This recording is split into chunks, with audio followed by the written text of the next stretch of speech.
Эта история будет вестись от мужского лица. Наверное, я не открою Америку, если скажу, что лучше не впускать в свою квартиру посторонних лиц. Все это понятно еще с детства, а тем более в наши дни. Советский Союз теперь живет только в нашей памяти, как и те времена, когда все друг друга знали и имели счастье даже не задумываться о том, заперты ли на ночь двери. Сейчас я закрываюсь даже днем. Так спокойнее, да и в гости теперь не ходят без предупреждения. Это первое, о чем я подумал, когда услышал настойчивый стук в свою дверь в 3 часа ночи. Живу я один, и с соседями особо не контактирую. Максимум здороваюсь, если надо проехать вместе в лифте. Шумом и громкой музыкой никого не терроризирую. Тем более, что этажом ниже живет крайне злая и одинокая тетка, способная устроить скандал вселенского масштаба из-за любого безобидного шороха. После первого стука я даже не шелохнулся. Лежал в кровати, глядя в белизну потолка, и думал о том, кого могло занести в столь поздний час на 15-й этаж ничем не примечательной панельки, каких по Москве стоят сотни. Стук повторился, и теперь я напрягся, активно вспоминая о том, мог ли чем-то привлечь внимание служителей порядка. Кроме установки безобидного VPN 2-недельной давности, ничего не вспомнил. А критиковать действующую власть публично я бы не стал хотя бы потому, что мало что в этом понимаю. Работа на хозяйственном складе по 10 часов без выходных отнимает все силы, и времени на то, чтобы думать о чем-то, кроме своей незавидной участи, тупо не остается. Лежу дальше и мысленно покрываю матом шизоида, зациклившегося на моей двери, но он не уходит. Вот влип. Рука сама собой потянулась к телефону. Впервые в жизни захотелось вызвать ментов. Даже не знаю почему. В ту минуту меня накрыло волной иррационального страха. С другой стороны, что я им скажу? Дверь вроде не выламывают, а так стучат от балды. Тихо встаю с кровати и на цыпочках выхожу в коридор. Тишина. Шагов не слышно. Ручку не дергают. Ну точно Стёп. Наркоманы какие-то, наверное. Подхожу ближе и чувствую, как сдавливается горло. Даже дыхание сбилось. Вот тебе раз. Может, приступ панической атаки? Ну что я в самом деле? Стою как идиот посередине коридора и пялюсь на грёбаную дверь. И опять постучали. Все в той же противной, назойливой манере. Выкрикивать угрозу почему-то было жутковато. Тело сопротивлялось порывам хоть как-то защититься от наглых попыток анонима попасть в мое скромное жилище. Мучили вопросы. Кому и что могло понадобиться от обычного студента-медика с песком в карманах? Где я ошибся? Чье привлек внимание? Шагаю дальше, чтобы посмотреть в глазок и запомнить любителя ломиться в чужие квартиры по ночам. Но вот застопорился у порога, в нескольких сантиметрах от заветной цели. Тело будто околело. Я совершенно отчетливо ощутил, как сжалась кожа. Ныряли когда-нибудь в ледяную воду? Вот такое примерно было чувство. Максимальная тревога. Вспотевшие ладони, непослушные конечности. Вдруг наступила тишина, а через секунду я услышал тихий такой хлопок, или вроде того. Сволочь с той стороны пощупала мою дверь и затихла. Я внимательно вслушивался в каждый звук. Слышал, как капает вода из сломанного крана, как ветер колышет шторы, как где-то далеко ревет сигнализация. Но не мог даже предположить, кто там стоит и что ему нужно. Отдаляющихся шагов или хотя бы топтания на месте не произошло. Значит, уходить восвояси ночной гость пока не собирался. Я постоял так еще немного, но скоро понял, что ждать бессмысленно, и надо что-то делать. В общем, я решил сломать систему и все-таки заглянуть в глазок. По закону жанра, я либо должен был отрубиться от испуга, либо прилежать в кровати до утра, когда ситуация чудесным образом рассосется сама собой. По крайней мере, во всех крипипастах, которые я читал в интернете, алгоритм действий был именно таким. Но время тянулось мучительно долго, а терпеливым человеком меня назвать нельзя. Сколько себя помню, никогда не любил долго ждать, а обморочное состояние пока не спешило наступать. Иду. Напряжение растет, как на дрожжах. Воображение рисует собирательный образ из всех уродов, которых я видел в фильмах ужасов. Но ничего такого в подъезде не оказалось. Я увидел только кусок головы какого-то маленького человечка с залысинами и кусками седых волос. Тот стоял, прислонившись максимально близко к двери, и слегка пошатывался. Ни лица, ни чего-либо еще я не рассмотрел. Не знаю почему, но это оказалось стремнее, чем если бы я увидел качка-рекетера с автоматом наперевес. Моя психика оказалась совершенно не готова к такому представлению. Знатно стреманувшись, вернулся обратно в комнату. Происходящее объяснить было сложно, и я попытался заснуть, пользуясь тем, что седой карлик, или кто он там, больше не стучит. Успокаивая себя, я старался погрузиться в сон как можно скорее, и в течение минут 15 отрубился без сновидений. Утром от тревоги не осталось и следа. Я позавтракал, оделся и с чистой головой вышел на работу. Но прямо у порога споткнулся о жестяную банку из-под кофе, которую использовал в качестве пепельницы. С недавних пор в моей жизни появились сигареты после тяжелого расставания с девушкой, а курить в квартире хозяйка запретила под страхом выселения. Так что делать это приходилось прямо на этаже. Там же, под порогом, валялась пустая бутылка из-под пива, тоже моя. Я сразу понял, что вчера произошло. Наверное, кто-то из соседей решил так отомстить за мои невинные прегрешения. Ладно, сам виноват. Надо было выбросить бутылку, а не оставлять на подоконнике. Но за что так жестоко с пепельницей?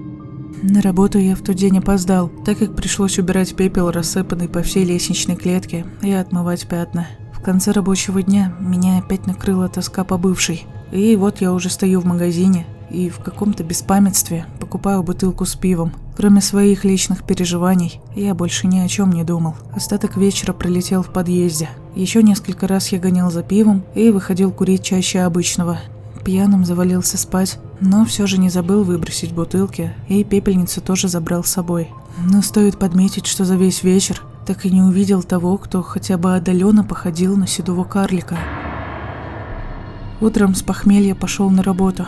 Под порогом подарков не обнаружил. Значит, все сделал правильно, и можно выбросить из памяти тот неприятный инцидент. Вечером опять впал в уныние. Безуспешно пытался дозвониться до бывшей, что в конечном итоге переросло во внутреннюю истерику. Помимо пива взял 2 бутылки водки. Курить бегал каждые полчаса. Пепельница забилась до отказа, вследствие чего подоконник знатно испачкался в пепле. Я мало что помню о той ночи. Помню, лежал трупом, вспоминая былое, и в какой-то момент в дверь постучали. Так же противно и настойчиво, как и в прошлый раз. Меня моментально накрыло бешеным страхом, и я испугался, подозревая, что вследствие стресса и опьянения словил не фиговую такую белку. В дверь продолжали усердно бомбить, но бухой я не мог даже встать с кровати, чтобы подойти к глазку. В самой квартире резко похолодало, при том, что окна были закрыты везде. Зима все-таки. Не помню, когда я отрубился, но произошло это по большей части из-за выпитого алкоголя. Утром меня разбудил стук, но совсем другой. Как если бы, например, курьер постучался. Ковыляя с бодуна в прихожую, я надеялся избежать скандала за испачканный подоконник. Перед дверью стоял обычный мужик в тельняшке, алкаш со стажем. Его я помнил очень хорошо. Тот часто покуривал перед входом в подъезд. Да и вообще, кроме меня, как я понял, в подъезде больше никто не курил. «Здрасте, дядь Коль. Чего хотели?» Дядя Коля был немного не в себе. В юности он служил в армии и получил какую-то серьезную травму головы, после чего стал периодически бредить и временами докапывался со всякой чепухой до всех подряд. Но в целом мужиком был безобидным и всю жизнь прожил в этом доме. «Пашка, здравствуй, дорогой. Не угостишь сигареткой? А то я совсем на мели. Жонка последнюю заначку забрала». Дядя Коля стоял в рваных шлепанцах прямо на ворохе пепла и моих вчерашних бычках. Никакой жены у него, естественно, не было, но переубеждать старика не имело смысла. Секунду. Я прикрыл дверь и, мучаясь от пульсирующей головной боли, достал из тумбочки очередную пачку Кэмела. «Дядь Коль, а вы не знаете, кто у нас ночами по квартирам шастает? Стучит зачем-то? Мусорит?» Я протянул алкашу одну сигарету. «Я тебе дам совет, только не за даром». Дядя Коля с жадностью смотрел на пачку у меня в руках. Именно этого я и добивался. «Ну так, что за совет?» Я, еле стоящий на ногах, отдал ему всю пачку. «Не сори в подъезде, а то она тебе жизни не даст», — шепотом пробормотал безумец. «Это не шутки, Пашка, а то сбожеволишь и помрешь, как наш Васька». «Вы о ком?» — вздохнул я, поняв, что только зря отдал алкашу целую новую пачку сигарет. Опять свою чушь порит. «Нинка наша, ну все, давай, побежал я, спасибо тебе». До выхода на работу оставался еще час. Все это время я просидел на кухне, отпаивая себя крепким кофе. Ваську этого я припоминал. Хозяйка при сдаче квартиры рассказывала, что когда-то там умер у них один тип от разрыва сердца. Вроде ночью вышел покурить в подъезд и крякнул. Все тогда радовались, хотя, наверное, грешно так говорить, но все же. Хозяйка упоминала о его привычке дебоширить и ломать все подряд. То окна разобьет, то обоссыт лестницу, не говоря уже о регулярных попойках с дружками. Короче говоря, все с облегчением вздохнули, когда он откинул копыта. Но спокойным тому утру не суждено было быть. Минут через 20 ко мне постучалась очередная соседка и устроила сцену из разбросанных бычков. Пришлось убирать и даже пройтись мокрой тряпкой по полу. С тех пор я зарекся забирать пепельницу домой каждую ночь. На смене, как назло, пришлось задержаться допоздна, а на обратном пути я вляпался в свежий цемент, испортив в хлам новые ботинки. Сетуя на черную полосу в жизни, я зашел в подъезд и стряхнул остатки цемента на коврик. Но получилось неудачно. Уродливые куски серого вещества разметались по полу. Отряхиваясь, я обратил внимание на небольшое и когда-то успевшее обгореть помещение, явно предназначенное для консьержа. Видимо, там был пожар. Раньше я никогда не обращал на это особого внимания.